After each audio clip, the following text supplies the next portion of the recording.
I am still learning. Critique by creating. Genius is eternal patience. Up to the highest, where I long to go. Those who exalt you see and understand, not seeing and not hearing, I am blessed. It is but a shadow of the divine perfection. Dry in our tears and shut away our toil. Shadow of death that brings the quiet close. Precious is sleep, better be of stone. Beauty is a purgation of superfluities. The greatest artist does not have any concept. O night, O sweetest time, though black of hue, a man paints with his brains and not with his hands.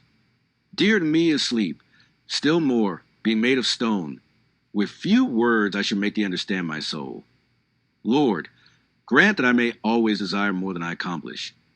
I saw the angel in the marble and carved until I set him free. No thought is born in me that does not bear the image of death. Death and love are the two wings that bear the good man to heaven. If you knew how much work went into it, you wouldn't call it genius. Read the heart, and not the letter for the pen, cannot draw near the good intent. Every block of stone has a statue inside it, and it is the task of the sculptor to discover it. If people knew how hard I had to work to gain my mastery, it would not seem so wonderful at all. And this my soul that for salvation cries, may never heavenward rise, unless the sight of beauty lifts them there. It is necessary to keep one's compass in one's eyes and not in the hand, for the hands execute, but the eye judges. The greatest danger for most of us is not that our aim is too high and we miss it, but that it is too low and we reach it. The greater danger for most of us lies not in setting our aim too high and falling short, but in setting our aim too low and achieving our mark. You cut the thread of tired thoughts, for so you offer calm in your moist shade. You send this low sphere the dreams where we ascend up the highest, where I long to go. The sculpture is already complete within the marble block, before I start my work. It is already there. I just have to chisel away the superfluous material. What spirit is so empty and blind that it cannot recognize the fact that the foot is more noble than the shoe, and skin more beautiful than the garment with which it is clothed? An atom must be at least as complex as a grand piano. To know all about anything is to know how to deal with it under all circumstances. There is one thing in the world more wicked than the desire to command, and that is the will to obey. If a belief is not realized immediately in open deeds, it is stored up for the guidance of the future. All our liberties are due to men who, when their conscience has compelled them, have broken the laws of the land. No simplicity of mind, no obscurity of station, can escape the universal duty of questioning all that we believe. We may always depend on it that algebra, which cannot be translated into good English and sound common sense, is bad algebra. The scientific discovery appears first as the hypothesis of an analogy, and science tends to become independent of the hypothesis. When an action is once done, it is right or wrong forever. No accidental failure of its good or evil fruits can possibly alter that. Thought is powerless, except it makes something outside of itself. The thought which conquers the world is not contemplative but active. He who truly believes that which prompts him to an action has looked upon the action to lust after it. He has committed it already in his heart. The harm which is done by credulity in a man is not confined to the fostering of a credulous character in others, and consequent support of false beliefs. A little reflection will show us that every belief, even the simplest and most fundamental, goes beyond experience when regarded as a guide to our actions. Every rustic who delivers in the village alehouse his slow, infrequent sentences may help to kill or keep alive the fatal superstitions which clog his race. This sense of power is the highest and best of pleasures when the belief on which it is founded is a true belief and has been fairly earned by investigation. We feel much happier and more secure when we think we know precisely what to do, no matter what happens, than when we have lost our way and do not know where to turn. Namely, we have no right to believe a thing true because everybody says so unless there are good grounds for believing that some one person at least has the means of knowing what is true, and is speaking the truth so far as he knows it. Scientific thought does not mean thought about scientific subjects with long names. There are no scientific subjects. The subject of science is the human universe. That is to say, everything that is, or has been, or may be related to man. There is no scientific discoverer, no poet, no painter, no musician, who will not tell you that he found ready-made his discovery or poem or picture, that it came to him from outside, and that he did not consciously create it from within.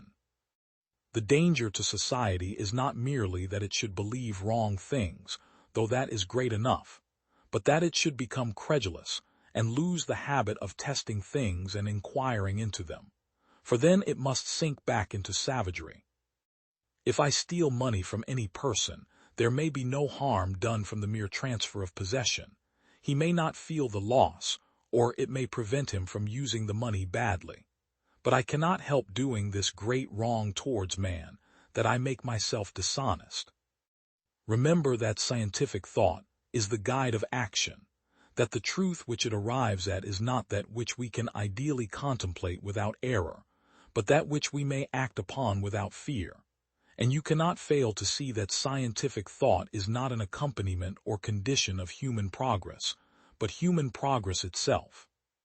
If a man, holding a belief which he was taught in childhood or persuaded of afterwards, keeps down and pushes away any doubts which arise about it in his mind, purposely avoids the reading of books and the company of men that call in question or discuss it, and regards as impious those questions which cannot easily be asked without disturbing it, the life of that man is one long sin against mankind.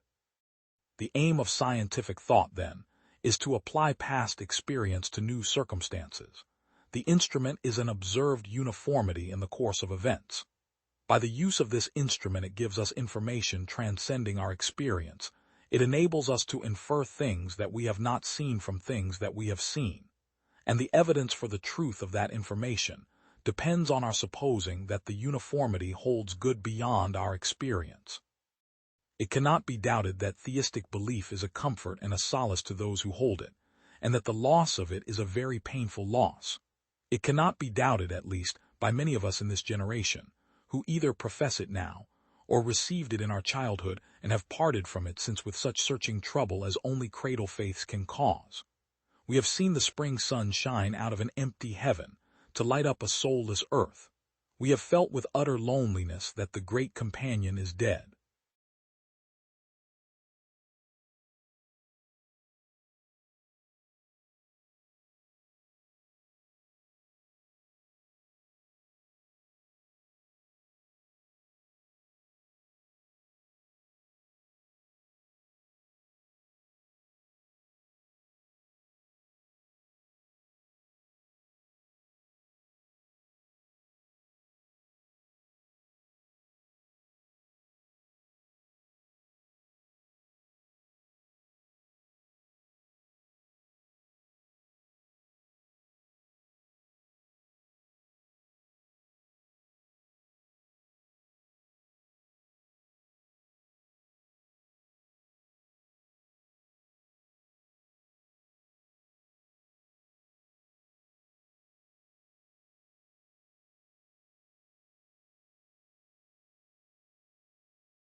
You must be ready to give up even the most attractive ideas when experiment shows them to be wrong. What is it possible to do well, in physics particularly, if things are not reduced to degrees and measures? Each metal has a certain power, which is different from metal to metal, of setting the electric fluid in motion. I continue coupling a plate of silver with one of zinc, and always in the same order, and place between each of these couples a moistened disc. I continue to form a column. If the column contains about 20 of these couples of metal, it will be capable of giving to the fingers several small shocks.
I do not take drugs, I am drugs.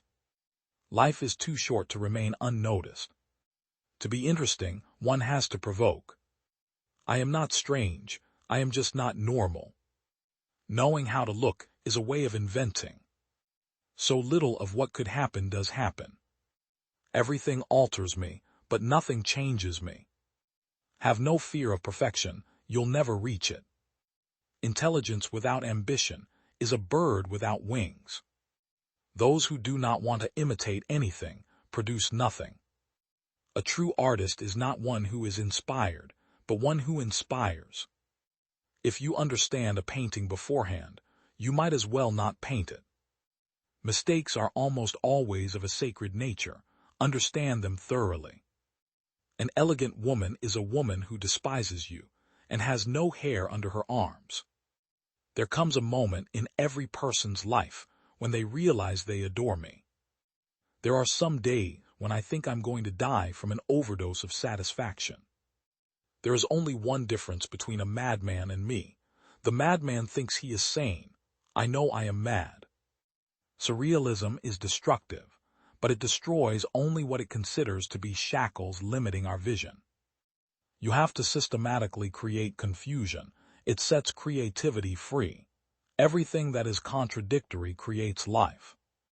The fact I myself do not understand what my paintings mean, while I am painting them, does not imply that they are meaningless. Great wine requires a madman to grow the vine, a wise man to watch over it, a lucid poet to make it, and a lover to drink it. One day it will have to be officially admitted that what we have christened reality is an even greater illusion than the world of dreams. Every morning when I wake up, I experience an exquisite joy, the joy of being Salvador Dali, and I ask myself in rapture, what wonderful things this Salvador Dali is going to accomplish today. Mistakes are almost always of a sacred nature. Never try to correct them. On the contrary, rationalize them, understand them thoroughly. After that, it will be possible for you to sublimate them. Since I don't smoke, I decided to grow a mustache. It is better for the health. However, I always carried a jewel-studded cigarette case in which, instead of tobacco, were carefully placed several mustaches, Adolphe Menjou style. I offered them politely to my friends. Mustache, mustache, mustache. Nobody dared to touch them. This was my test regarding the sacred aspect of mustaches.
I see and say nothing. The past cannot be cured. I observe and remain silent. Men fight wars, women win them.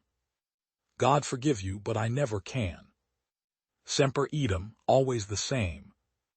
Grief is the price we pay for love. My care is like my shadow in the sun. All my possessions for a moment of time. I will have but one mistress and no master. Much suspected by me, nothing proved can be. Anger makes dull men witty, but it keeps them poor. It is hard to find beauty in the art of self-expression. This is the Lord's doing, and it is marvelous in our eyes. I may not be a lion, but I am lion's cub and I have lion's heart. I have the heart of a man, not a woman, and I am not afraid of anything. There is only one Christ, Jesus, one faith. All else is a dispute over trifles. Do not tell secrets to those whose faith and silence you have not already tested. Life is for living and working at. If you find anything or anybody a bore, the fault is in yourself. There is no marvel in a woman learning to speak, but there would be in teaching her to hold her tongue. If I follow the inclination of my nature, it is this: beggar woman and single, far rather than queen and married. To be a king, and wear a crown, is a thing more glorious to them that see it than it is pleasant to them that bear it. I know I have but the body of a weak and feeble woman, but I have the heart and stomach of a king, and of a king of England too. In the end this shall be for me sufficient, that a marble stone shall declare that a queen, having reigned such a time, lived and died a virgin. The use of sea and air is common to all. Neither can a title to the ocean belong to any people or private persons, forasmuch as neither nature nor public use and custom permit any possession thereof. We therefore beg your serene highness again and again that you be pleased to set a limit to your love, that it advance not beyond the laws of friendship for the present, nor disregard them in the future. And therefore I am come amongst you at this time, not as for my recreation or sport, but being resolved in the midst and heat of the battle to live or die amongst you all, to lay down, for my God, and for my kingdom, and for my people, my honor and my blood, even the dust. I know I have but the body of a weak and feeble woman, but I have the heart of a king, and of a king of England too. As for my own part, I care not for death, for all men are mortal, and though I be a woman, yet I have as good a courage answerable to my place as ever my father had. I am your anointed queen. I will never be by violence constrained to do anything. I thank God I am indeed endowed with such qualities that if I were turned out of the realm in my petticoat, I were able to live in any place in Christendom. While we perceive, the zeal and love of your mind towards us is not diminished, yet in part we are grieved that we cannot gratify your serene highness with the same kind of affection. And that indeed does not happen because we doubt in any way of your love and honor, but, as often we have testified both in words and writing, that we have never yet conceived a feeling of that kind of affection towards anyone. We certainly think that if God ever direct our hearts to consideration of marriage, we shall never accept or choose any absent husband, how powerful and wealthy a prince soever, but that we are not to give you an answer until we have seen your person is so far from the thing itself that we never even considered such a thing. I have always given both to your brother, and also to your ambassador, likewise the same answer with scarcely any variation of the words, that we do not conceive in our heart to take a husband, but highly commend this single life, and hope that your serene highness will no longer spend time in waiting for us. From my years of understanding, I happily chose this kind of life in which I yet live, i.e., unmarried, which I assure you for my own part hath hitherto best contented myself, and I trust hath been most acceptable to God. From the which, if either ambition of high estate offered to me in marriage by the pleasure and appointment of my prince, or if the eschewing of the danger of my enemies, or the avoiding of the peril of death, could have drawn or dissuaded me from this kind of life, I had not now remained in this estate wherein you see me. But so constant have I always continued in this determination. Yet is it most true that at this day I stand free from any other meaning that either I have had in times past or have at this present.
Unity is the law of God.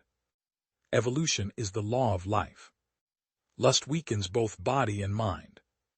Number is the law of the universe. Know thyself, and thou wilt know the universe. A fool is known by his speech, and a wise man by silence. In anger we should refrain both from speech and action. You should make great things, not promising great things.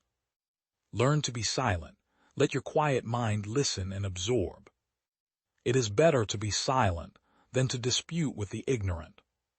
None can be free who is a slave to, and ruled by, his passions. Educate the children, and it won't be necessary to punish the men.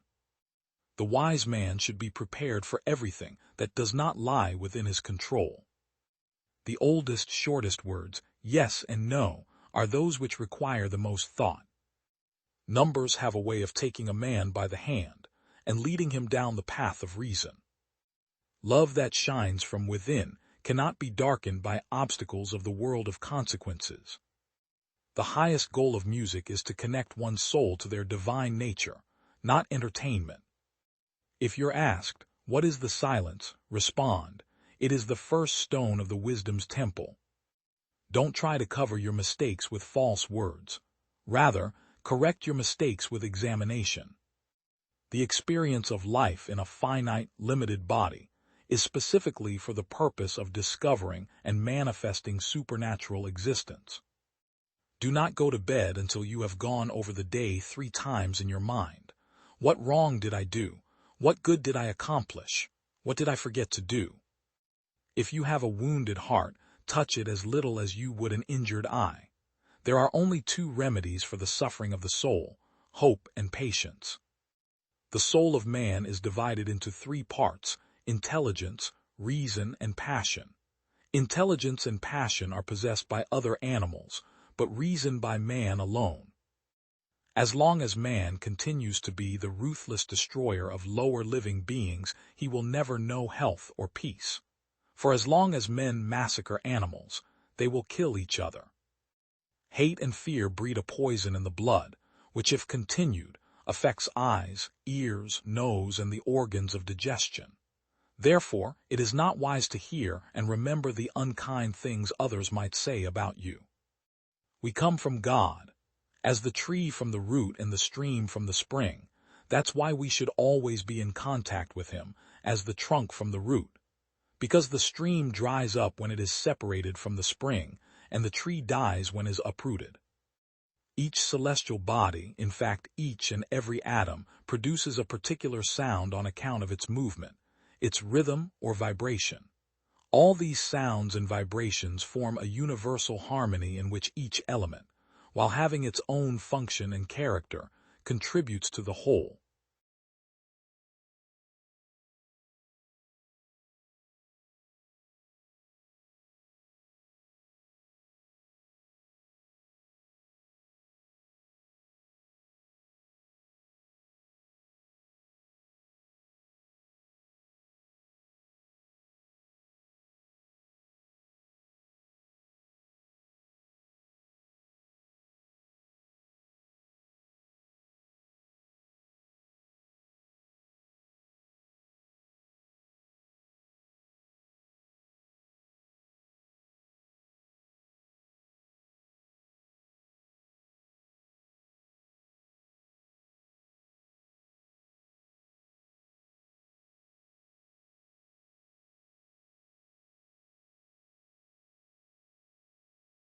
Man is ill because he is never still.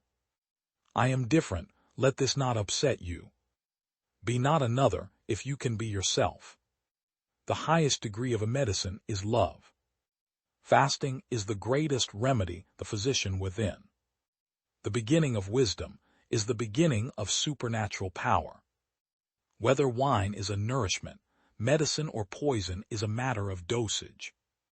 Nothing is hidden so much that it wouldn't be revealed through its fruit. The human body is vapor materialized by sunshine, mixed with the life of the stars. Every body consists of 3 ingredients. The names of these are sulfur, mercury, and salt. Poison is in everything, and no thing is without poison. The dosage makes it either a poison or a remedy. The ultimate cause of human disease is the consequence of our transgression of the universal laws of life. All that man needs for health and healing has been provided by God in nature. The challenge of science is to find it. Men who are devoid of the power of spiritual perception are unable to recognize anything that cannot be seen externally. The art of healing comes from nature, not from the physician. Therefore, the physician must start from nature with an open mind. All numbers are multiples of one. All sciences converge to a common point. All wisdom comes out of one center, and the number of wisdom is one. Man is a microcosm, or a little world, because he is an extract from all the stars and planets of the whole firmament, from the earth and the elements, and so he is their quintessence. Medicine is not only a science, it is also an art. It does not consist of compounding pills and plasters. It deals with the very processes of life, which must be understood before they may be guided. It should be forbidden and severely punished to remove cancer by cutting, burning, cautery, and other fiendish tortures. It is from nature that the disease comes, and from nature comes the cure, not from physicians. Nature is a light, and by looking at nature in her own light we will understand her. Visible nature may be seen in her visible light. Invisible nature may become visible if we acquire the power to perceive her invisible light. He who knows nothing loves nothing. He who can do nothing understands nothing. He who understands nothing is worthless. But he who understands also loves, notices, sees. The more knowledge is inherent in a thing, the greater the love. The universities do not teach all things. So a doctor must seek out old wives, gypsies, sorcerers, wandering tribes, old robbers, and such outlaws and take lessons from them. A doctor must be a traveler. Knowledge is experience. Thoughts give birth to a creative force that is neither elemental nor sidereal. Thoughts create a new heaven, a new firmament, a new source of energy from which new arts flow. When a man undertakes to create something, he establishes a new heaven. The spirit is the master, imagination the tool, and the body the plastic material. The power of the imagination is a great factor in medicine. It may produce diseases in man and in animals, and it may cure them. Ills of the body may be cured by physical remedies or by the power of the spirit acting through the soul. There is an earthly sun, which is the cause of all heat, and all who are able to see may see the sun, and those who are blind and cannot see him may feel his heat. There is an eternal sun, which is the source of all wisdom, and those whose spiritual senses have awakened to life will see that sun and be conscious of his existence. But those who have not attained spiritual consciousness may yet feel his power by an inner faculty which is called intuition.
The beginning is always today.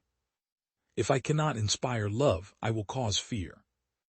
Beware, for I am fearless and therefore powerful. The world was to me a secret which I desired to divine. I ought to be thy Adam, but I am rather the fallen angel. Man, I cried, how ignorant art thou in thy pride of wisdom! There is something at work in my soul, which I do not understand. Solitude was my only consolation deep, dark, death-like solitude. Nothing is so painful to the human mind as a great and sudden change. I am alone and miserable. Only someone as ugly as I am could love me. Nothing contributes so much to tranquilize the mind as a steady purpose. When falsehood can look so like the truth, who can assure themselves of certain happiness? No man chooses evil because it is evil. He only mistakes it for happiness, the good he seeks. Life, although it may only be an accumulation of anguish, is dear to me, and I will defend it. I could not understand why men who knew all about good and evil could hate and kill each other. I was benevolent and good. Misery made me a fiend. Make me happy, and I shall again be virtuous. Satan has his companions, fellow devils, to admire and encourage him, but I am solitary and detested. How mutable are our feelings, and how strange is that clinging love we have of life, even in the excess of misery. The companions of our childhood always possess a certain power over our minds, which hardly any later friend can obtain. It is true, we shall be monsters, cut off from all the world, but on that account we shall be more attached to one another. The fallen angel becomes a malignant devil, yet even that enemy of God and man had friends and associates in his desolation. I am alone. The world to me was a secret, which I desired to discover. To her it was a vacancy, which she sought to people with imaginations of her own. Listen to me, Frankenstein. You accuse me of murder, and yet you would, with a satisfied conscience, destroy your own creature. Oh, praise the eternal justice of man. I have love in me the likes of which you can scarcely imagine, and rage the likes of which you would not believe. If I cannot satisfy the one, I will indulge the other. The whole series of my life appeared to me as a dream. I sometimes doubted if indeed it were all true, for it never presented itself to my mind with the force of reality. How dangerous is the acquirement of knowledge, and how much happier that man is who believes his native town to be the world, than he who aspires to be greater than his nature will allow. I do know that for the sympathy of one living being I would make peace with all. I have love in me the likes of which you can scarcely imagine, and rage the likes of which you would not believe. If I cannot satisfy the one, I will indulge the other. Invention, it must be humbly admitted, does not consist in creating out of void but out of chaos. The materials must in the first place be afforded. It can give form to dark, shapeless substances, but cannot bring into being the substance itself. Hateful day when I received life, I exclaimed in agony. Accursed Creator, why did you form a monster so hideous that even you turned from me in disgust? God, in pity, made man beautiful and alluring after his own image, but my form is a filthy type of yours, more horrid even from the very resemblance. Satan had his companions, fellow devils, to admire and encourage him, but I am solitary and abhorred. Frankenstein. Even broken in spirit as he is, no one can feel more deeply than he does the beauties of nature. The starry sky, the sea, and every sight afforded by these wonderful regions seems still to have the power of elevating his soul from earth. Such a man has a double existence. He may suffer misery and be overwhelmed by disappointments. Yet, when he has retired into himself, he will be like a celestial spirit that has a halo around him, within whose circle no grief or folly ventures.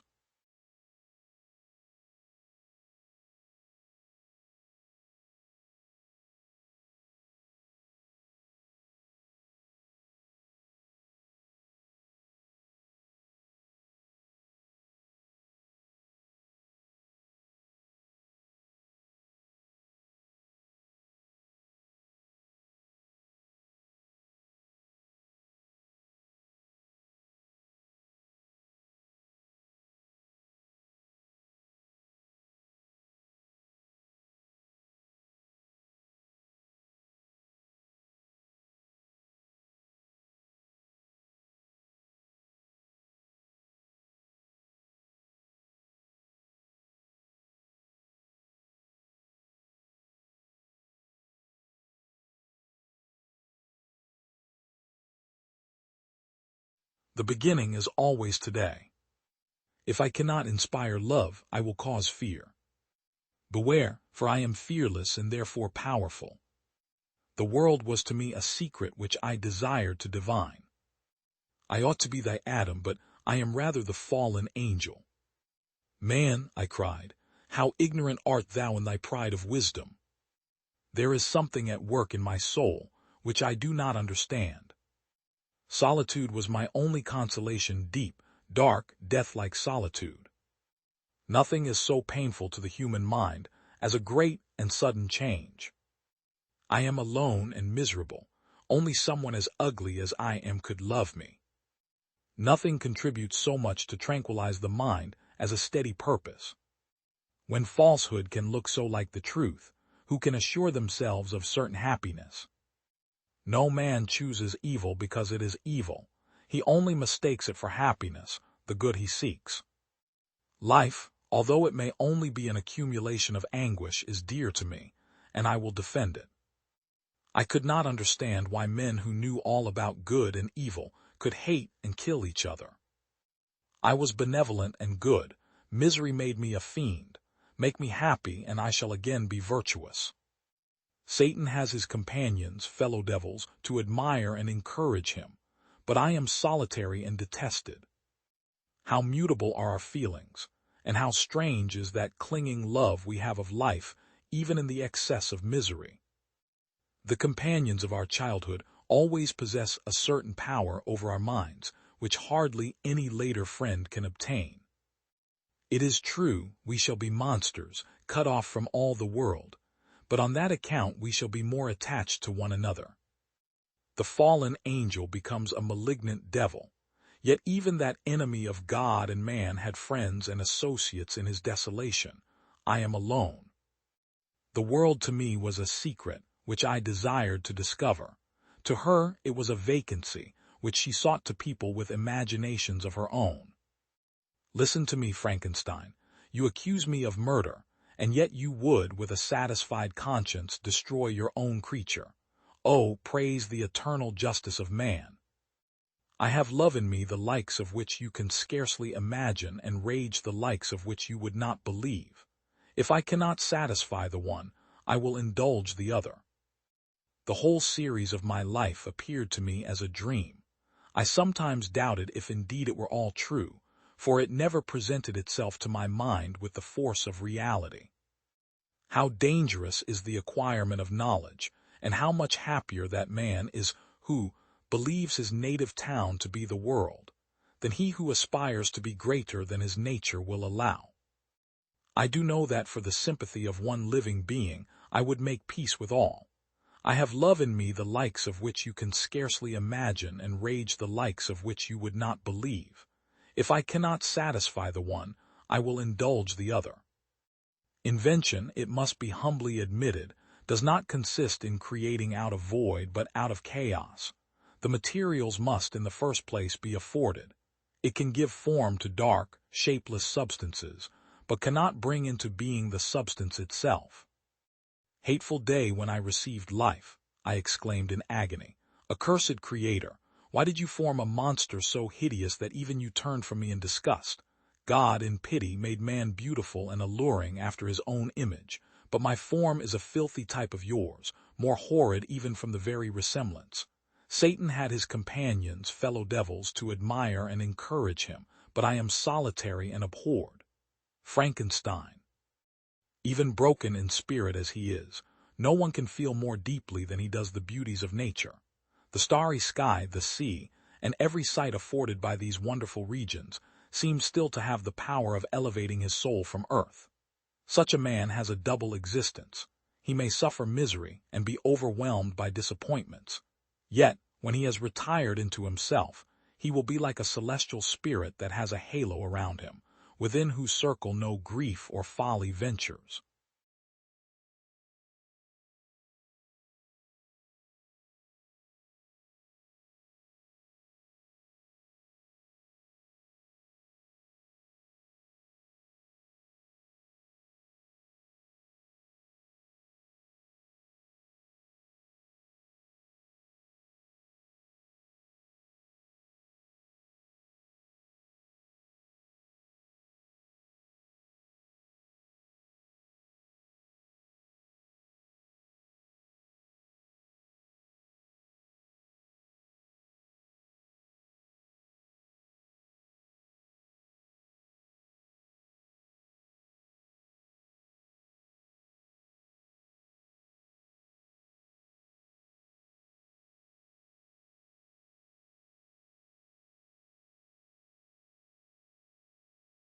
Sanity and happiness are an impossible combination. Classic, a book which people praise and don't read. Books are for people who wish they were somewhere else. Never tell the truth to people who are not worthy of it. God created war so that Americans would learn geography. I have never let my schooling interfere with my education. If you tell the truth, you don't have to remember anything. Wrinkles should merely indicate where the smiles have been. What would men be without women? Scarce, sir, mighty scarce. Loyalty to country always, loyalty to government when it deserves it. The man who does not read has no advantage over the man who cannot read. Good friends, good books, and a sleepy conscience, this is the ideal life. Never put off till tomorrow what may be done day after tomorrow just as well. I did not attend his funeral, but I sent a nice letter saying I approved of it. I was gratified to be able to answer promptly, and I did. I said I didn't know. A lie can travel halfway around the world, while the truth is putting on its shoes. Never allow someone to be your priority while allowing yourself to be their option. Reader, suppose you were an idiot, and suppose you were a member of Congress, but I repeat myself. Don't go around saying the world owes you a living. The world owes you nothing. It was here first. Whenever you find yourself on the side of the majority, it is time to reform or pause and reflect. Don't part with your illusions. When they are gone, you may still exist, but you have ceased to live. The fear of death follows from the fear of life. A man who lives fully is prepared to die at any time. Truth is stranger than fiction, but it is because fiction is obliged to stick to possibilities. Truth isn't. But who prays for Satan? Who, in 18 centuries, has had the common humanity to pray for the one sinner that needed it most? Substitute damn every time you're inclined to write very. Your editor will delete it, and the writing will be just as it should be. I do not fear death. I had been dead for billions and billions of years before I was born, and had not suffered the slightest inconvenience from it. Keep away from people who try to belittle your ambitions. Small people always do that, but the really great make you feel that you, too, can become great. The difference between the almost right word and the right word is really a large matter. Tease the difference between the lightning bug and the lightning. In a good bookroom you feel in some mysterious way that you are absorbing the wisdom contained in all the books through your skin, without even opening them. When I was a boy of 14, my father was so ignorant I could hardly stand to have the old man around. But when I got to be 21, I was astonished at how much the old man had learned in 7 years.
I am my own heir. Will is the pimp of appetite. To believe that heaven can fit within hell. To go and to stay, and in staying to depart. Cats, in truth, are a perfect index of love. They say that anticipated sorrows kill twice over. Forgiving the vanquished is the triumph of victory. I know not the reason for the unreason that afflicts my reason. Give me weapons, then, since you are but stone, since you are but bronze. With a few flowers in my garden, half a dozen pictures and some books, I live without envy. When aggrieved peoples rise up and resolve to act, they never return without bloodshed or vengeance. Any wise book is a friend, for if it tires one, it ceases to speak, that offers counsel and issues reproof in private. Alonso shall be yours, for I hope you will find happiness with a man who is, in Castile, the pride of Medina, the flower of Olmedo. To believe a heaven can fit within a hell, to give one's life and soul to disillusionment, this is love. He who has known it understands. And that the only remedy was to cast one's gaze elsewhere, taking artful revenge by diverting one's thoughts, for love was a cruel bitterness. He was a fine, handsome tomcat, as gallant as he was amorous, with white whiskers and an open face, merry eyes and steady pupils the color of diamond-flecked emeralds. Once washed, and with paws she had just licked and dressed in her marten fur finery, she sang a sonnet, her voice forming in her throat with as much grace as the musician of Thrace might possess, though anyone hearing it would recognize it as feline music, full of chromatic discords that would drive the very mice to the devil. Spring was already peeking through. Woman is man's greatest good, and it is madness to call her his greatest evil. She is often his life and his delight, yet often his death and his poison. A heaven to the eyes, candid and serene, yet often likened by me to hell. For her goodness I proclaim her worth to the world, for her harshness I condemn the severity she visits upon man. She gives us her blood, she nurtures us. An instrument of lighter tone, a soft love song to soothe anger and disdain, the sorrows and the joys, not entirely forgetting the fierce asterisk tarantara drumbeat, yet tempered by the whistling of the sonorous rogue. Be that as it may, I will always esteem and adore the divine genius of this gentleman, taking from him what I understand with humility and admiring with veneration what I am unable to understand. To love because one sees love is envy, and to be jealous before one loves is a wondrous invention of love, one deemed impossible. My love has sprung from jealousy, born of the vexation that, despite being more beautiful, I was not fortunate enough in being loved to merit what I envy. I am mistrustful without cause, jealous without love. Though in feeling this way I must surely love, for I desire to be loved. I neither yield to force nor do I defend myself. I wish to make myself understood without saying a word. Let him who can understand me. I understand myself. To desire because one sees desire would be envy, were it not that the observer, seeing love, would love too, for before loving one might think not to love, yet afterwards would love having seen love. Love, considering what pleases, reveals itself in another's power, for just as color rises to the face, so what stirs the soul rises to the tongue. I say no more, for I risk offending the greater by speaking of the lesser, if indeed I am unworthy, shunning as I do the state of bliss. I offer only what I understand, for what I do not deserve, I do not claim to understand, lest I imply that I deserve it.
Nature loves simplicity and unity.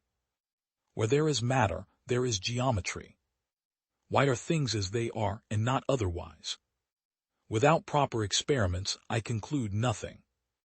Geometry is the archetype of the beauty of the world. Do we ask what profit the little bird hopes for in singing? Science is the process of thinking God's thoughts after him. God is the kind creator who brought forth nature out of nothing. Truth is the daughter of time, and I feel no shame in being her midwife. O telescope, instrument of much knowledge, more precious than any scepter. Once miracles are admitted, every scientific explanation is out of the question. I believe only and alone in the service of Jesus Christ.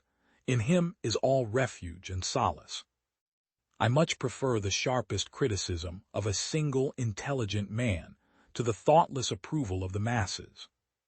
The roads by which men arrive at their insights into celestial matters seem to me almost as worthy of wonder as those matters in themselves. My greatest desire is that I may perceive the God whom I find everywhere in the external world, in like manner also within and inside myself. I had the intention of becoming a theologian, but now I see how God is, by my endeavors, also glorified in astronomy, for the heavens declare the glory of God. Since we astronomers are priests of the highest God in regard to the book of nature, it befits us to be thoughtful, not of the glory of our minds, but rather, above all else, of the glory of God. The heavenly motions are nothing but a continuous song for several voices, perceived not by the ear but by the intellect, a figured music which sets landmarks in the immeasurable flow of time. The chief aim of all investigations of the external world should be to discover the rational order and harmony which has been imposed on it by God, and which he revealed to us in the language of mathematics. We do not ask for what useful purpose the birds do sing, for song is their pleasure since they were created for singing. Similarly, we ought not to ask why the human mind troubles to fathom the secrets of the heavens. Great is God our Lord, great is his power, and there is no end to his wisdom. Praise him, you heavens, glorify him, sun and moon, and you planets, for out of him and through him and in him are all things. We know, oh, so little. To him be the praise, the honor, and the glory from eternity to eternity. The wisdom of the Lord is infinite, as are also his glory and his power. Ye heavens, sing his praises. Sun, moon, and planets, glorify him in your ineffable language. Praise him, celestial harmonies, and all ye who can comprehend them. And thou, my soul, praise thy Creator. It is by him and in him that all exist. It is a right, yes, a duty, to search in cautious manner for the numbers, sizes, and weights, the norms for everything God has created. For he himself has let man take part in the knowledge of these things. For these secrets are not of the kind whose research should be forbidden. Rather, they are set before our eyes like a mirror, so that, by examining them, we observe to some extent the goodness and wisdom of the Creator. I am stealing the golden vessels of the Egyptians to build a tabernacle to my God from them, far, far away from the boundaries of Egypt. If you forgive me, I shall rejoice. If you are enraged with me, I shall bear it. See, I cast the die and I write the book. Whether it is to be read by the people of the present or of the future makes no difference. Let it await its reader for 100 years, if God himself has stood ready for 6,000 years for one to study him. The heavenly bodies are nothing but a continuous song for several voices, perceived by the intellect, not by the ear, a music which sets landmarks in the immeasurable flow of time. It is therefore no longer surprising that man, in imitation of his Creator, has at last discovered the art of figured song, which was unknown to the ancients. Man wanted to reproduce the continuity of cosmic time, to obtain a sample test of the delight of the divine Creator in his works, and to partake of his joy by making music in the imitation of God.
Receiving a new truth is like adding a new sense.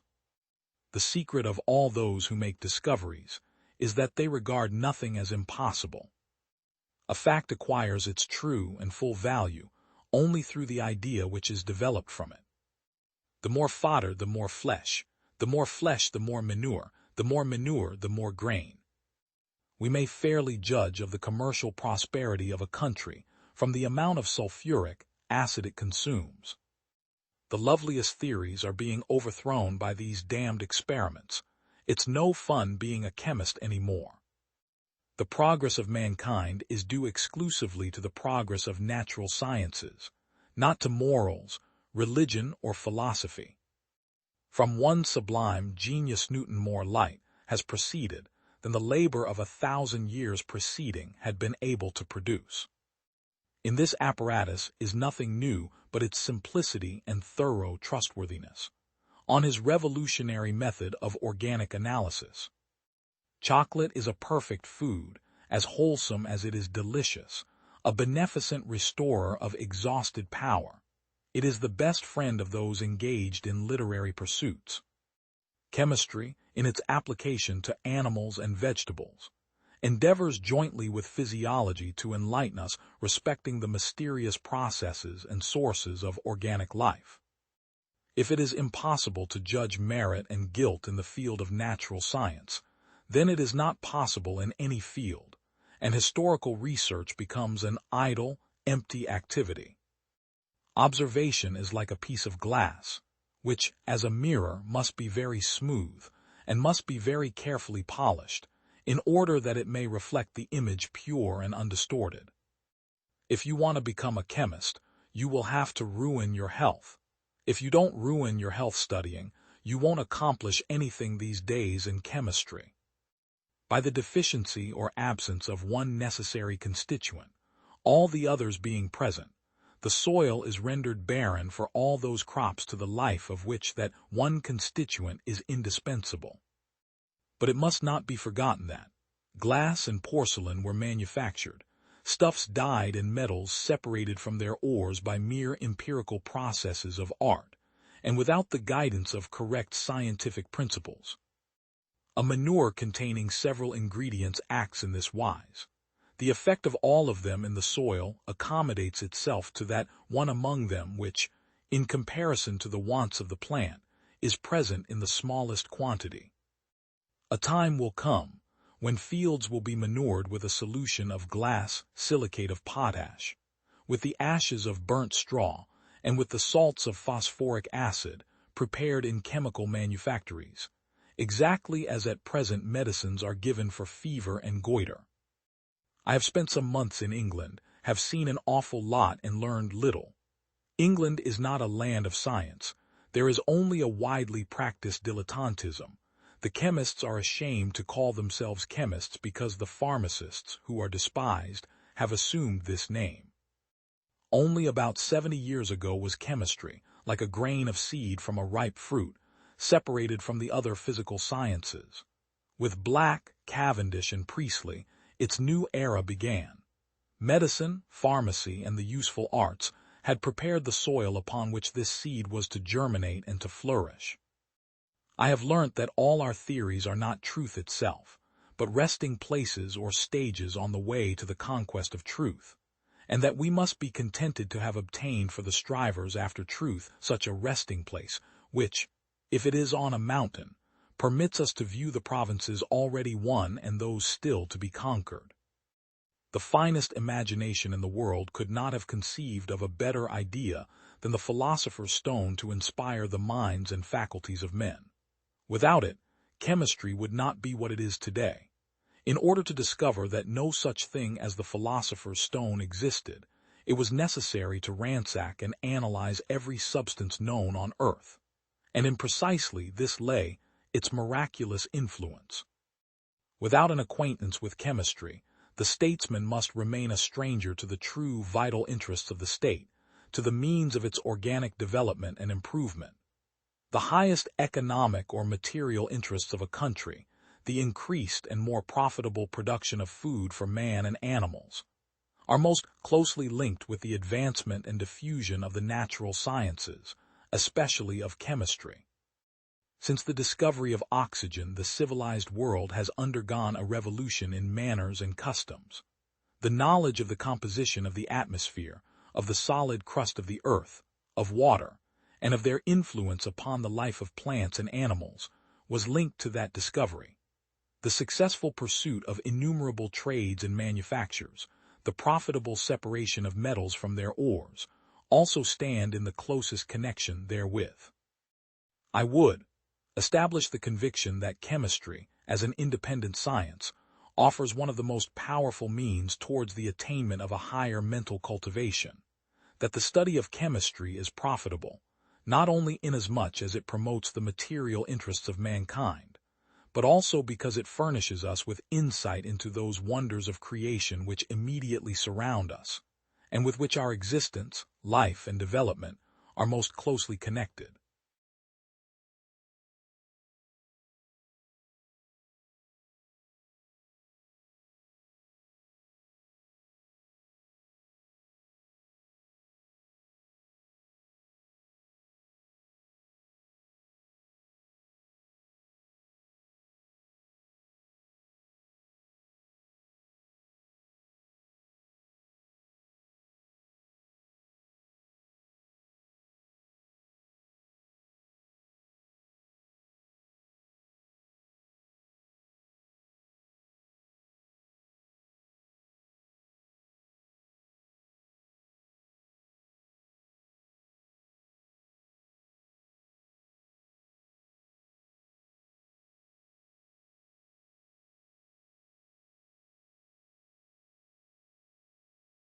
Duty is ours, results are God's.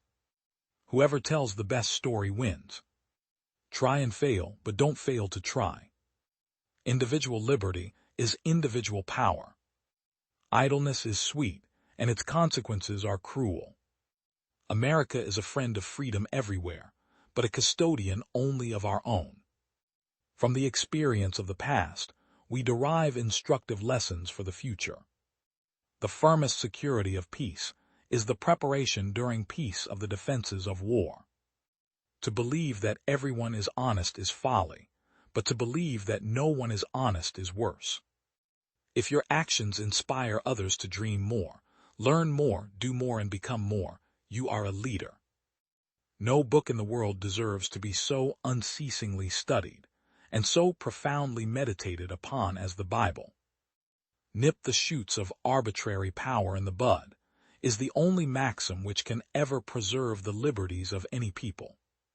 The will of the people is the source, and the happiness of the people, the end of all legitimate government upon earth. Those who take oaths to politically powerful secret societies cannot be depended on for loyalty to a democratic republic. Always vote for principle, though you may vote alone, and you may cherish the sweetest reflection that your vote is never lost. I have to study politics and war so that my sons can study mathematics, commerce, and agriculture, so their sons can study poetry, painting, and music. The highest glory of the American Revolution was this: it connected in one indissoluble bond the principles of civil government with the principles of Christianity. The Sermon on the Mount commands me to lay up for myself treasures, not upon earth, but in heaven. My hopes of a future life are all founded upon the gospel of Christ. We have no government armed with power capable of contending with human passions unbridled by morality and religion. Our Constitution was made for a moral and religious people. It is wholly inadequate to the government of any other. Find a mission that you can give yourself over to, and then spend your days moving that mission forward. Man is made so that when anything fires his soul, the impossibilities vanish. The influence of each human being on others in this life is a kind of immortality. Whenever vanity and gaiety, a love of pomp and dress, furniture, equipage, buildings, great company, expensive diversions, and elegant entertainments get the better of the principles and judgments of men and women, there is no knowing where they will stop, nor into what evils, natural, moral, or political, they will lead us. I speak as a man of the world to men of the world, And I say to you, search the Scriptures. The Bible is the book of all others, to be read at all ages and in all conditions of human life, not to be read once or twice or thrice through and then laid aside, but to be read in small portions of 1 or 2 chapters every day, and never to be intermitted, unless by some overruling necessity. America does not go abroad in search of monsters to destroy. She is the well-wisher to the freedom and independence of all. She well knows that by enlisting under other banners than her own, were they even the banners of foreign independence, she would involve herself beyond the power of extrication in all the wars of interest and intrigue, of individual avarice, envy, and ambition, which assume the colors and usurp the standards of freedom. There are 3 points of doctrine, the belief of which forms the foundation of all morality. The first is the existence of God. The second is the immortality of the human soul, and the third is a future state of rewards and punishments. Suppose it possible for a man to disbelieve either of these 3 articles of faith, and that man will have no conscience. He will have no other law than that of the tiger or the shark. The laws of man may bind him in chains or may put him to death, but they never can make him wise, virtuous, or happy.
I learn life from the poets. Genius has no sex, gender. Men do not change, they unmask themselves. We cease loving ourselves if no one loves us. On cesse de s'aimer si quelqu'un ne nous aime. One must choose in life between boredom and suffering. Politeness is the art of choosing among your thoughts. So good services, sweet remembrances will grow from them. Intellect does not attain its full force unless it attacks power. I have something in my heart for you, which will die only when I do. The human mind is always making progress, but it is a progress in spirals. The human mind always makes progress, but it is a progress made in spirals. Love is the whole history of a woman's life. It is but an episode in a man's. We understand death for the first time when he puts his hand upon one whom we love. Those who danced were thought to be quite insane by those who could not hear the music. The desire of the man is for the woman, but the desire of the woman is for the desire of the man. A well-born soul is guided by only one principle in the world: always do good to others and never harm. Wit consists in knowing the resemblance of things that differ, and the difference of things that are alike. Those who do not want to be judged by what they say may very well not deserve our interest in what they think. Love is the emblem of eternity. It confounds all notion of time, effaces all memory of a beginning, all fear of an end. The voice of conscience is so delicate that it is easy to stifle it, but it is also so clear that it is impossible to mistake it. Life seems like a long shipwreck, of which the debris are friendship, glory, and love. The shores of existence are strewn with them. Morality and freedom are as certainly the only bases of the happiness and dignity of the human race, as the system of Galileo is the true theory of the celestial motions. Women are the only human beings outside the realm of political interest and the career of ambition, able to pour scorn on base actions, point out ingratitude, and honor even disgrace if that disgrace is caused by noble.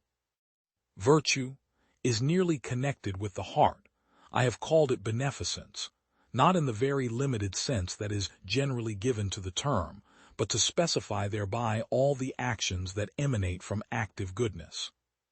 When we accustom ourselves to see animals suffer, we in time overcome the natural repugnancy of the sense of anguish. We become less accessible to pity even for our fellow creatures, or at least we feel no longer those involuntary impressions. Sensibility, imagination, reason, each is subservient to the other. Every one of these faculties would be nothing but a disease, but weakness instead of strength, if it were not modified or completed by the collective character of our nature. Enlightening, teaching, and perfecting women together with men on the national and individual level.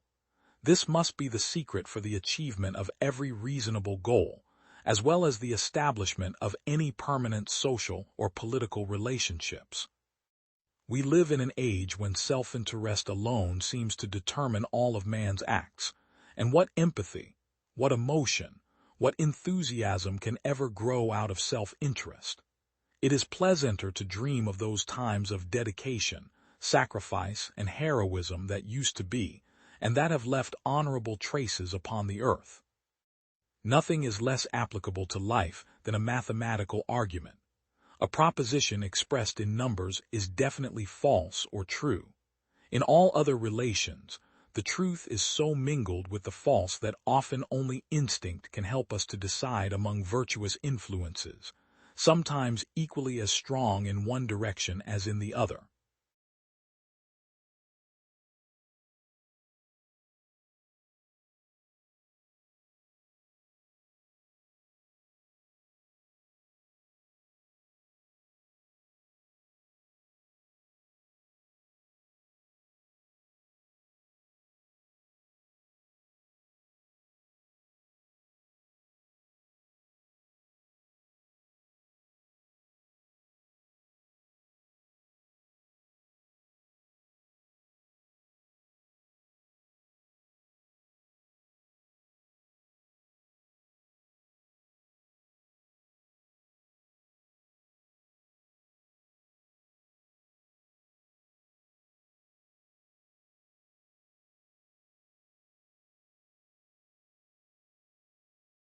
Be what you would seem to be. Truth is the first of jewels. Today a reader, tomorrow a leader. The life of the soul is incalculable. Give me truth, cheat me by no illusion.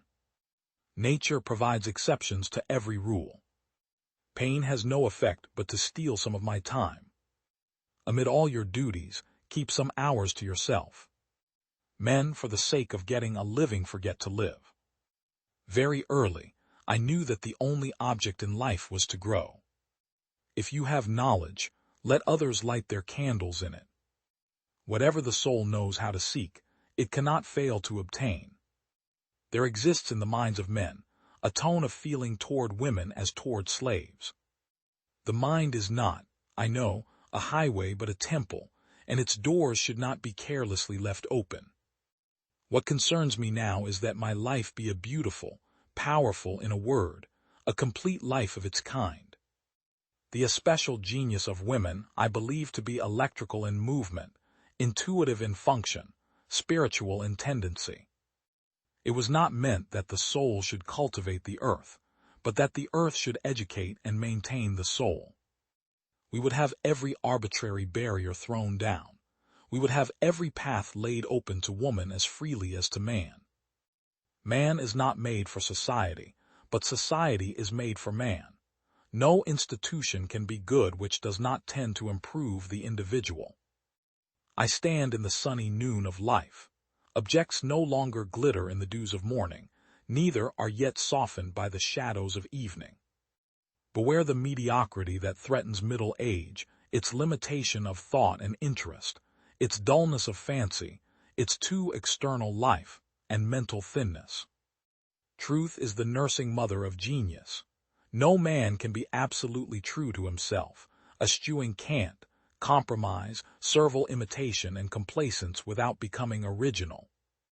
It is so true that a woman may be in love with a woman, and a man with a man. It is pleasant to be sure of it, because it is undoubtedly the same love that we shall feel when we are angels. Male and female represent the two sides of the great radical dualism, but in fact they are perpetually passing into one another. Fluid hardens to solid, solid rushes to fluid. There is no wholly masculine man, no purely feminine woman. I have urged on woman independence of man, not that I do not think the sexes mutually needed by one another, but because in woman this fact has led to an excessive devotion, which has cooled love, degraded marriage, and prevented it her sex from being what it should be to itself or the other. I wish woman to live, first for God's sake. Then she will not take what is not fit for her from a sense of weakness and poverty. Then if she finds what she needs in man embodied, she will know how to love and be worthy of being loved.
The madman is a dreamer awake.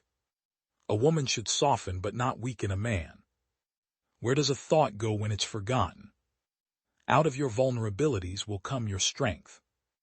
Being entirely honest with oneself is a good exercise. Everywhere I go I find a poet has been there before me. We are never so defenseless against suffering as when we love. He does not believe that does not live according to his belief. Immorality, no less than morality, has at all times found support in religion. One day, in retrospect, the years of struggle will strike you as the most beautiful. The virtuous man contents himself with dreaming that which the wicked man does in actual life. Unexpressed emotions will never die. They are buried alive and will come forth later in uglier ways. Whoever loves becomes humble. Those who love have, so to speak, pawned a part of their narcissism. Religion is an illusion, and it derives its strength from the fact that it falls in with our instinctual desires. In the depths of my heart, I can't help being convinced that my dear fellow men, with a few exceptions, are worthless. The behavior of a human being in sexual matters is often a prototype for the whole of his other modes of reaction in life. No, our science is no illusion, but an illusion it would be to suppose that what science cannot give us we can get elsewhere. Most people do not really want freedom, because freedom involves responsibility, and most people are frightened of responsibility. Where the questions of religion are concerned, people are guilty of every possible kind of insincerity and intellectual misdemeanor. Religious doctrines are all illusions. They do not admit of proof, and no one can be compelled to consider them as true or to believe in them. It is that we are never so defenseless against suffering as when we love, never so helplessly unhappy as when we have lost our loved object or its love. He that has eyes to see and ears to hear may convince himself that no mortal can keep a secret. If his lips are silent, he chatters with his fingertips. Betrayal oozes out of him at every pore. Religion is a system of wishful illusions together with a disavowal of reality, such as we find nowhere else but in a state of blissful hallucinatory confusion. Religion's 11th commandment is, "Thou shalt not question." It is impossible to escape the impression that people commonly use false standards of measurement, that they seek power, success, and wealth for themselves, and admire them in others, and that they underestimate what is of true value in life. In so doing, the idea forces itself upon him that religion is comparable to a childhood neurosis, and he is optimistic enough to suppose that mankind will surmount this neurotic phase, just as so many children grow out of their similar neurosis. Words have a magical power. They can bring either the greatest happiness or deepest despair. They can transfer knowledge from teacher to student. Words enable the orator to sway his audience and dictate its decisions. Words are capable of arousing the strongest emotions and prompting all men's actions. Life, as we find it, is too hard for us. It brings us too many pains, disappointments, and impossible tasks. In order to bear it, we cannot dispense with palliative measures.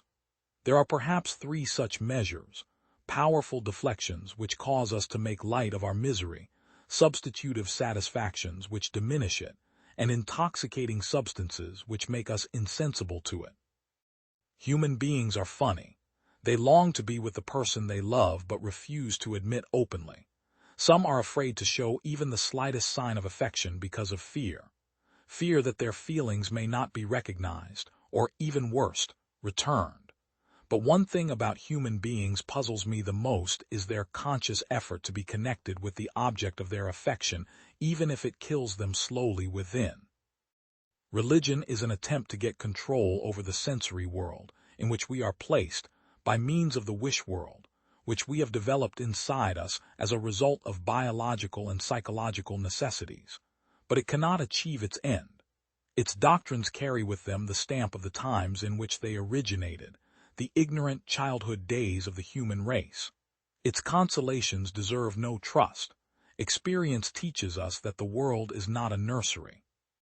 The ethical commands, to which religion seeks to lend its weight, require some other foundations instead, for human society cannot do without them, and it is dangerous to link up obedience to them with religious belief. If one attempts to assign to religion its place in man's evolution, it seems not so much to be a lasting acquisition, as a parallel to the neurosis which the civilized individual must pass through on his way from childhood to maturity.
Nothing is ever too good to be true. I shall be with Christ, and that is enough. But still try, for who knows what is possible? Speculations, I have none. I am resting on certainties. A man who is certain he is right is almost sure to be wrong. I could trust a fact and always cross-question an assertion. The important thing is to know how to take all things quietly. The book of nature which we have to read is written by the finger of God. There's nothing quite as frightening as someone who knows they are right. Why will people go astray when they have this blessed book to guide them? Nothing is too wonderful to be true, if it be consistent with the laws of nature. Lectures which really teach will never be popular. Lectures which are popular will never really teach.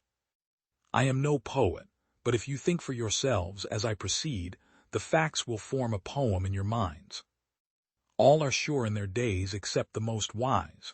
He is the wisest philosopher who holds his theory with some doubt.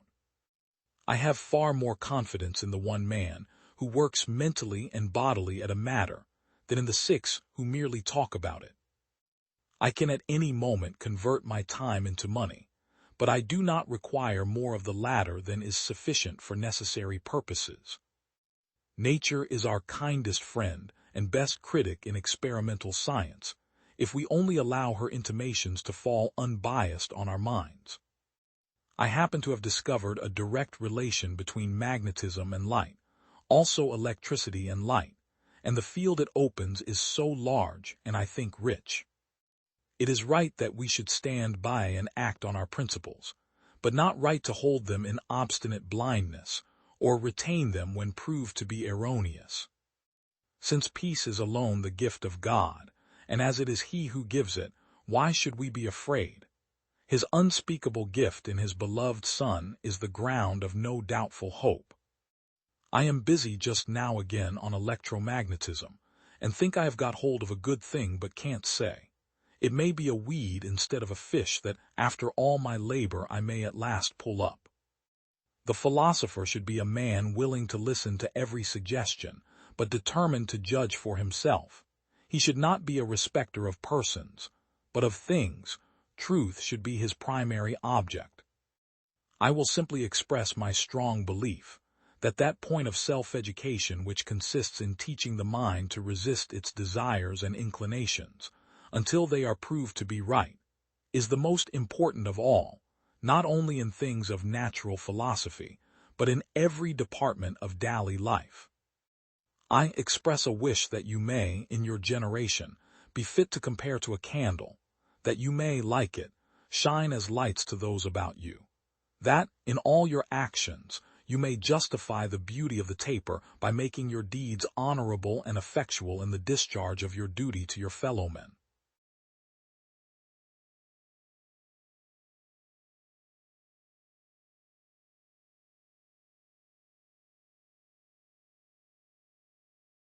Crime brings together honest men and concentrates them. Things perceived as real become real in their consequences. Solidarity is, literally, something which the society possesses. Socialism is not a science, a sociology in miniature. It is a cry of pain. Methodological rules are for science, what rules of law and custom are for conduct. We do not condemn it because it is a crime, but it is a crime because we condemn it. Religion is, in a word, the system of symbols, by means of which society becomes conscious of itself. When mores are sufficient, laws are unnecessary. When mores are insufficient, laws are unenforceable. One does not advance when one walks toward no goal, or, which is the same thing, when his goal is infinity.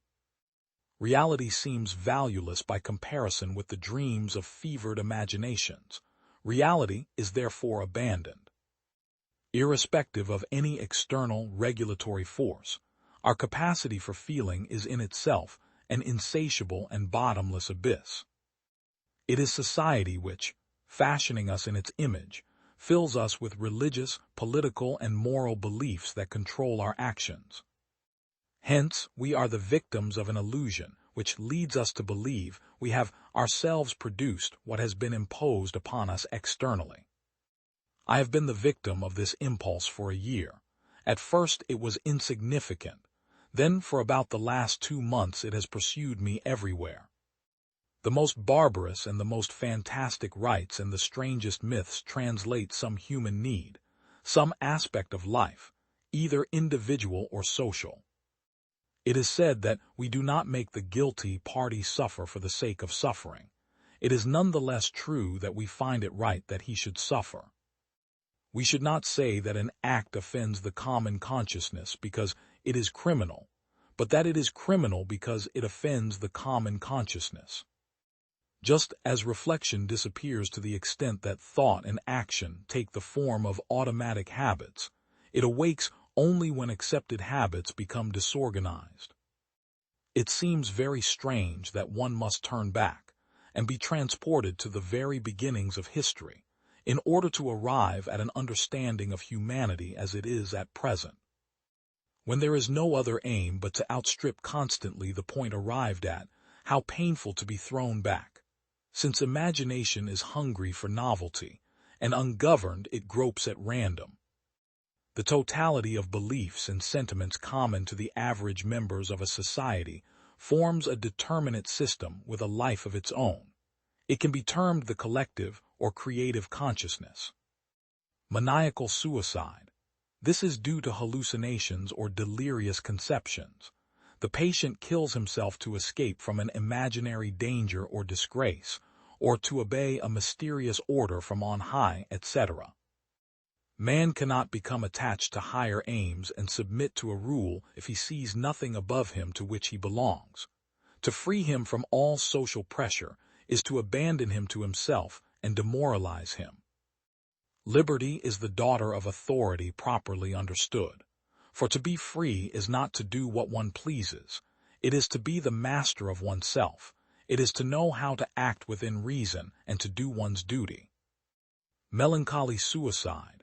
This is connected with a general state of extreme depression and exaggerated sadness, causing the patient no longer to realize sanely the bonds which connect him with people and things about him. Pleasures no longer attract. When this ultimate crisis comes, when there is no way out, that is the very moment when we explode from within and the totally other emerges. The sudden surfacing of a strength, a security of unknown origin, welling up from beyond reason, rational expectation and hope. While the state becomes inflated and hypertrophied in order to obtain a firm enough grip upon individuals, but without succeeding, the latter, without mutual relationships, tumble over one another like so many liquid molecules, encountering no central energy to retain, fix, and organize them. One cannot long remain so absorbed in contemplation of emptiness without being increasingly attracted to it. In vain one bestows on it the name of infinity. This does not change its nature. When one feels such pleasure in non-existence, one's inclination can be completely satisfied only by completely ceasing to exist. Anyone who has truly practiced a religion knows very well that it is the set of regularly repeated actions that make up the cult, that stimulates the feelings of joy, inner peace, serenity, and enthusiasm that, for the faithful, stand as experimental proof of their beliefs. The cult is not merely a system of signs by which the faith is outwardly expressed. It is the sum total of means by which that faith is created and recreated periodically. Whether the cult consists of physical operations or mental ones, it is always the cult that is efficacious.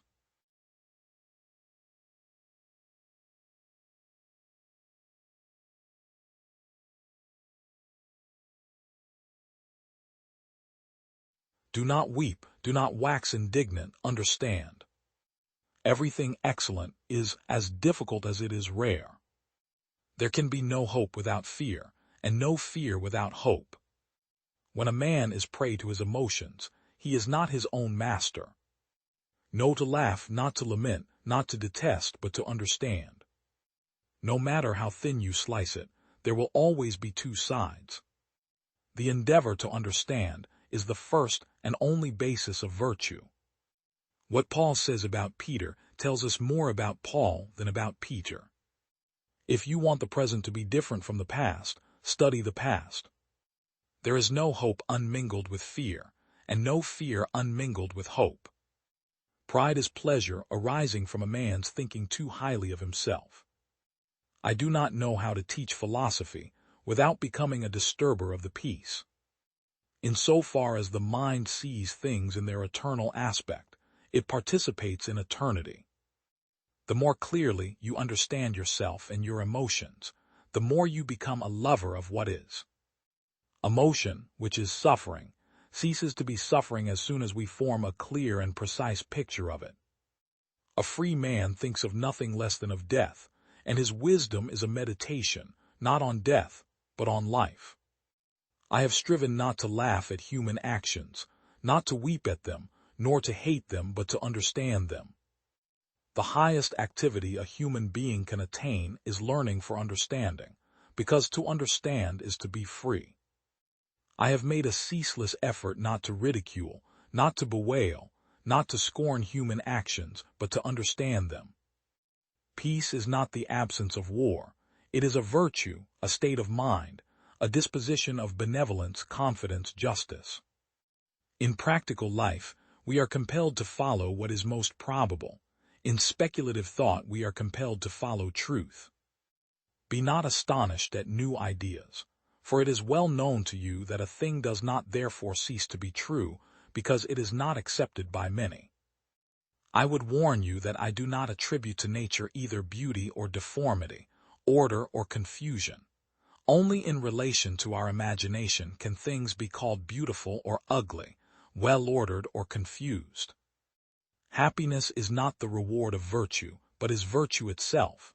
Nor do we delight in happiness because we restrain from our lusts, but on the contrary because we delight in it, therefore we are able to restrain them. The more you struggle to live, the less you live. Give up the notion that you must be sure of what you are doing. Instead, surrender to what is real within you, for that alone is sure. You are above everything distressing. Of all the things that are beyond my power, I value nothing more highly than to be allowed the honor of entering into bonds of friendship with people who sincerely love truth. For, of things beyond our power, I believe there is nothing in the world which we can love with tranquility except such men. Better that right counsels be known to enemies than that the evil secrets of tyrants should be concealed from the citizens. They who can treat secretly of the affairs of a nation have it absolutely under their authority, and as they plot against the enemy in time of war, so do they against the citizens in time of peace. The greatest secret of monarchic rule is to keep men deceived and to cloak in the specious name of religion the fear by which they must be checked, so that they will fight for slavery as they would for salvation, and will think it not shameful, but a most honorable achievement, to give their life and blood that one man may have a ground for boasting. Those who wish to seek out the cause of miracles and to understand the things of nature as philosophers, and not to stare at them in astonishment like fools, are soon considered heretical and impious, and proclaimed as such by those whom the mob adores as the interpreters of nature and the gods. For these men know that, once ignorance is put aside, that wonderment would be taken away, which is the only means by which their authority is preserved. Further conceive, I beg, that a stone, while continuing in motion, should be capable of thinking and knowing, that it is endeavoring, as far as it can, to continue to move. Such a stone, being conscious merely of its own endeavor and not at all indifferent, would believe itself to be completely free, and would think that it continued in motion solely because of its own wish. This is that human freedom which all boast that they possess, and which consists solely in the fact that men are conscious of their own desire, but are ignorant of the causes whereby that desire has been determined.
Mathematics is written for mathematicians. At rest, however, in the middle of everything is the sun. First of all, we must note that the universe is spherical. Of all things visible, the highest is the heaven of the fixed stars. Finally, we shall place the sun himself at the center of the universe. The universe, wrought for us by a supremely good and orderly Creator. Every light has its shadow, and every shadow hath a succeeding morning. For what could be more beautiful than the heavens, which contain all beautiful things? For I am not so enamored of my own opinions, that I disregard what others may think of them. In so many and such important ways, then, do the planets bear witness to the Earth's mobility. Those things which I am saying now may be obscure, yet they will be made clearer in their proper place. The massive bulk of the Earth does indeed shrink to insignificance in comparison with the size of the heavens. To know that we know what we know, and to know that we do not know what we do not know, that is true knowledge. For it is the duty of an astronomer to compose the history of the celestial motions through careful and expert study. Moreover, since the sun remains stationary, whatever appears as a motion of the sun is really due rather to the motion of the earth. Nations are not ruined by one act of violence, but gradually, and in an almost imperceptible manner by the depreciation of their circulating currency, through its excessive quantity. Therefore, when I considered this carefully, the contempt which I had to fear because of the novelty and apparent absurdity of my view nearly induced me to abandon utterly the work I had begun. I am aware that a philosopher's ideas are not subject to the judgment of ordinary persons, because it is his endeavor to seek the truth in all things, to the extent permitted to human reason by God. There may be babblers, wholly ignorant of mathematics, who dare to condemn my hypothesis, upon the authority of some part of the Bible twisted to suit their purpose. I value them not and scorn their unfounded judgment. Finally, we shall place the sun himself at the center of the universe. All this is suggested by the system of procession of events and the harmony of the whole universe, if only we face the facts, as they say, with eyes wide open. Those who know that the consensus of many centuries has sanctioned the conception that the earth remains at rest in the middle of the heavens as its center, would, I reflected, regard it as an insane pronouncement if I made the opposite assertion that the earth moves. To know the mighty works of God, to comprehend his wisdom and majesty and power, to appreciate in degree the wonderful workings of his laws, surely all this must be a pleasing and acceptable mode of worship to the Most High, to whom ignorance cannot be more grateful than knowledge. For when a ship is floating calmly along, the sailors see its motion mirrored in everything outside, while on the other hand they suppose that they are stationary, together with everything on board. In the same way, the motion of the earth can unquestionably produce the impression that the entire universe is rotating. Among the authorities, it is generally agreed that the earth is at rest in the middle of the universe, and they regard it as inconceivable and even ridiculous to hold the opposite opinion. However, if we consider it more closely, the question will be seen to be still unsettled, and so decidedly not to be despised. For every apparent change in respect of position is due to motion of the object observed, or of the observer, or indeed to an unequal change of both. In the center of all rests the sun, for who would place this lamp of a very beautiful temple in another or better place than this wherefrom it can illuminate everything at the same time? As a matter of fact, not unhappily do some call it the lantern, others the mind, and still others the pilot of the world.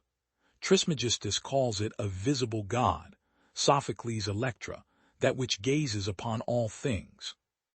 And so the sun, as if resting on a kingly throne, governs the family of stars which wheel around.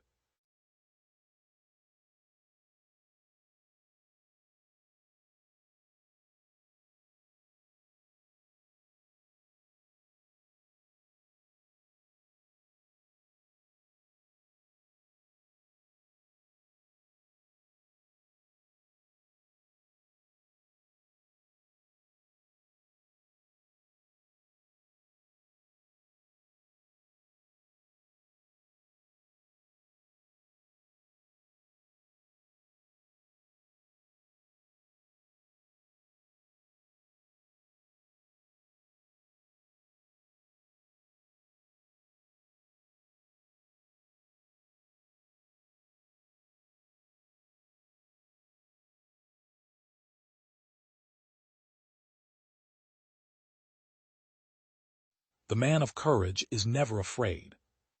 The man of benevolence never worries. The man of wisdom is never of two minds. The funniest people are the saddest ones. Silence is a true friend who never betrays. Wheresoever you go, go with all your heart. Respect yourself, and others will respect you. Study the past if you would define the future. Everything has beauty, but not everyone sees it. Only the wisest and stupidest of men never change. You cannot open a book without learning something. Before you embark on a journey of revenge, dig 2 graves. To be wronged is nothing, unless you continue to remember it. Life is really simple, but we insist on making it complicated. It does not matter how slowly you go as long as you do not stop. I hear and I forget, I see and I remember, I do and I understand. He who knows all the answers has not been asked all the questions.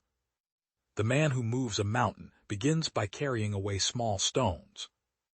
If you make a mistake and do not correct it, this is called a mistake. Music produces a kind of pleasure which human nature cannot do without.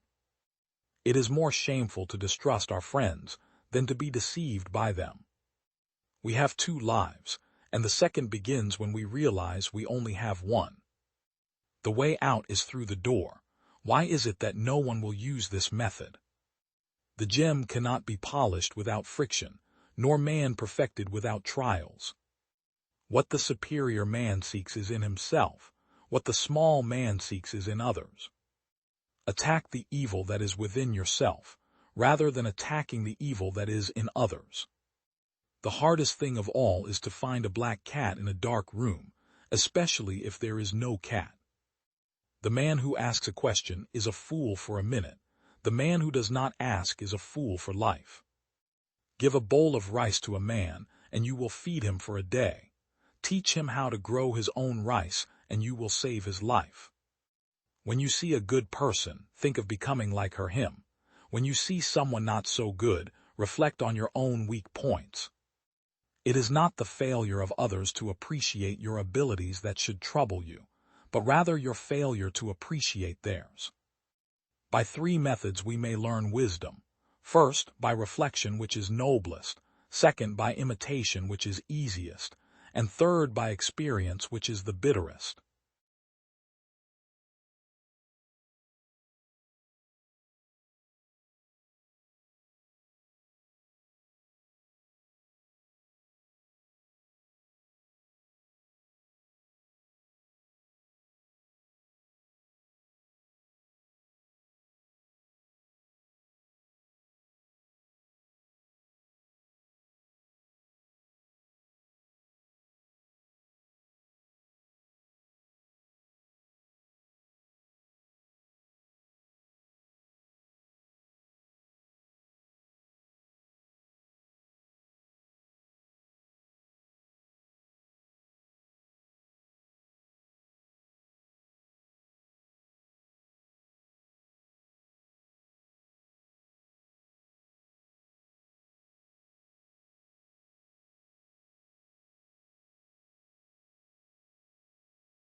Success is getting what you want.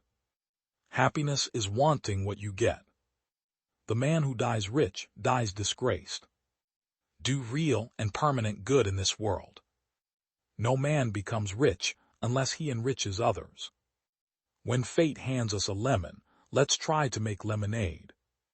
There is little success where there is little laughter. Put all your eggs in one basket, and then watch that basket. All human beings can alter their lives by altering their attitudes. Teamwork, the fuel that allows common people attain uncommon results. Do your duty and a little more, and the future will take care of itself. You cannot push anyone up a ladder unless he is willing to climb a little. Here lies one who knew how to get around him men who were cleverer than himself. Pittsburgh entered the core of my heart when I was a boy and cannot be torn out. As I grow older, I pay less attention to what men say. I just watch what they do. He that cannot reason is a fool. He that will not is a bigot. He that dare not is a slave. No man will make a great leader who wants to do it all himself, or to get all the credit for doing it. If you want to be happy, set a goal that commands your thoughts, liberates your energy, and inspires your hopes. I don't believe in God. My God is patriotism.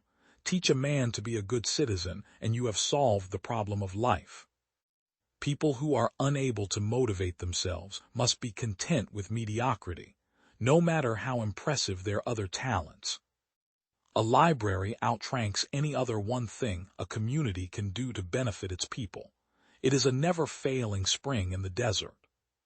It marks a big step in your development when you come to realize that other people can help you do a better job than you could do alone. A man who acquires the ability to take full possession of his own mind may take possession of anything else to which he is justly entitled. And while the law of competition may be sometimes hard for the individual, it is best for the race because it ensures the survival of the fittest in every department. Perhaps the most tragic thing about mankind is that we are all dreaming about some magical garden over the horizon, instead of enjoying the roses that are right outside today. There is not such a cradle of democracy upon the earth as the free public library, this republic of letters, where neither rank, office, nor wealth receives the slightest consideration. Teamwork is the ability to work together toward a common vision, the ability to direct individual accomplishments toward organizational objectives. It is the fuel that allows common people to attain uncommon results. Libraries are reservoirs of strength, grace, and wit, reminders of order, calm, and continuity, lakes of mental energy, neither warm nor cold, light nor dark.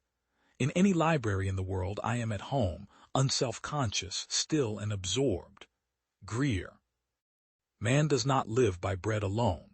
I have known millionaires starving for lack of the nutriment which alone can sustain all that is human in man, and I know workmen, and many so-called poor men, who revel in luxuries beyond the power of those millionaires to reach. It is the mind that makes the body rich. There is no class so pitiably wretched as that which possesses money and nothing else. Money can only be the useful drudge of things immeasurably higher than itself. Exalted beyond this, as it sometimes is, it remains Caliban still and still plays the beast. My aspirations take a higher flight. Mine be it to have contributed to the enlightenment and the joys of the mind, to the things of the spirit, to all that tends to bring into the lives of the toilers of Pittsburgh sweetness and light. I hold this the noblest possible use of wealth. To summarize what I have said, aim for the highest.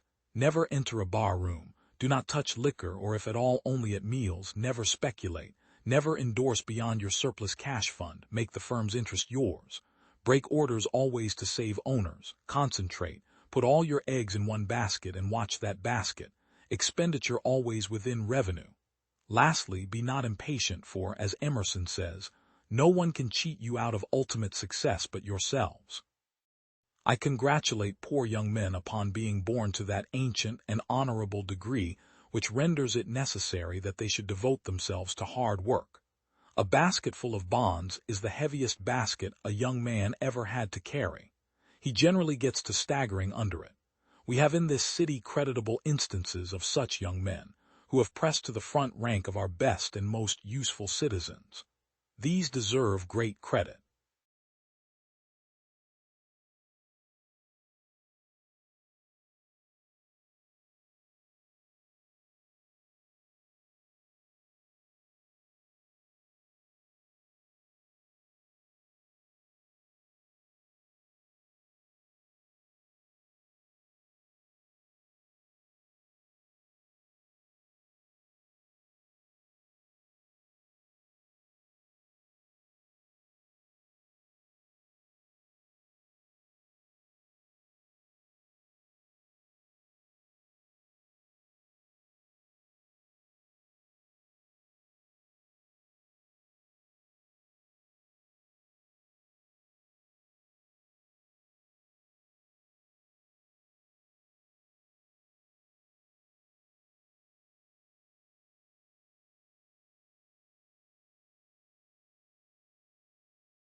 The general laws of nature are not, for the most part, immediate objects of perception.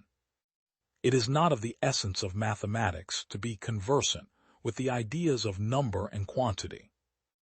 That language is an instrument of human reason, and not merely a medium for the expression of thought, is a truth generally admitted. Of the many forms of false culture, a premature converse with abstractions is perhaps the most likely to prove fatal to the growth of a masculine vigor of intellect. No matter how correct a mathematical theorem may appear to be, one ought never to be satisfied that there was not something imperfect about it until it also gives the impression of being beautiful. Probability is expectation founded upon partial knowledge. A perfect acquaintance with all the circumstances affecting the occurrence of an event would change expectation into certainty, and leave neither room nor demand for a theory of probabilities. To unfold the secret laws and relations of those high faculties of thought by which all beyond the merely perceptive knowledge of the world and of ourselves is attained or matured, is an object which does not stand in need of commendation to a rational mind. I am now about to set seriously to work upon preparing for the press an account of my theory of logic and probabilities, which in its present state I look upon as the most valuable, if not the only valuable contribution that I have made or am likely to make to science, and the thing by which I would desire, if at all, to be remembered hereafter. I presume that few who have paid any attention to the history of the mathematical analysis will doubt that it has been developed in a certain order, or that that order has been, to a great extent, necessary being determined, either by steps of logical deduction, or by the successive introduction of new ideas and conceptions, when the time for their evolution had arrived. I am fully assured that no general method for the solution of questions in the theory of probabilities can be established which does not explicitly recognize, not only the special numerical bases of the science, but also those universal laws of thought which are the basis of all reasoning, and which, whatever they may be as to their essence, are at least mathematical as to their form. It follows that the word probability, in its mathematical acceptance, has reference to the state of our knowledge of the circumstances under which an event may happen or fail. With the degree of information we possess concerning the circumstances of an event, the reason we have to think that it will occur, or, to use a single term, our expectation of it will vary. Probability is the expectation founded upon partial knowledge.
Behind every fortune there is a crime. The more one judges, the less one loves. All human power is a compound of time and patience. Great minds always tend to see virtue in misfortune. When you doubt your power, you give power to your doubt. Every moment of happiness requires a great amount of ignorance. Do you know what is the hardest thing in life? To make a choice. The world are a ship in full sail, a galloping horse and a woman. There is no such thing as a great talent without great willpower. It is quite right what they say, the three most beautiful sights in memories beautify life, but the capacity to forget makes it bearable. An unfulfilled vocation drains the color from a man's entire existence. Equality may be a right, but no power on earth can convert it into fact. In diving to the bottom of pleasure, we bring up more gravel than pearls. Solitude is fine, but you need someone to tell you that solitude is fine. Our worst misfortunes never happen, and most miseries lie in anticipation. The victory always has a lot of parents, but the defeat is always an orphan. Poetry is only born after painful journeys into the vast regions of thought. It is easy to sit up and take notice. What is difficult is getting up and taking action. Someday you will find out that there is far more happiness in another's happiness than in your own. How natural it is to destroy what we cannot possess, to deny what we do not understand, and to insult what we envy. There are two histories, official history, lying, and then secret history, where you find the real causes of events. Hatred is the vice of narrow souls. They feed it with all their littleness, and make it the pretext of base tyrannies. God is the author, men are only the players. These grand pieces which are played upon earth have been composed in heaven. When women love us, they forgive us everything, even our crimes. When they do not love us, they give us credit for nothing, not even our virtues. To live in the presence of great truths and eternal laws, to be led by permanent ideals, that is what keeps a man patient when the world ignores him, and calm and unspoiled when the world praises him.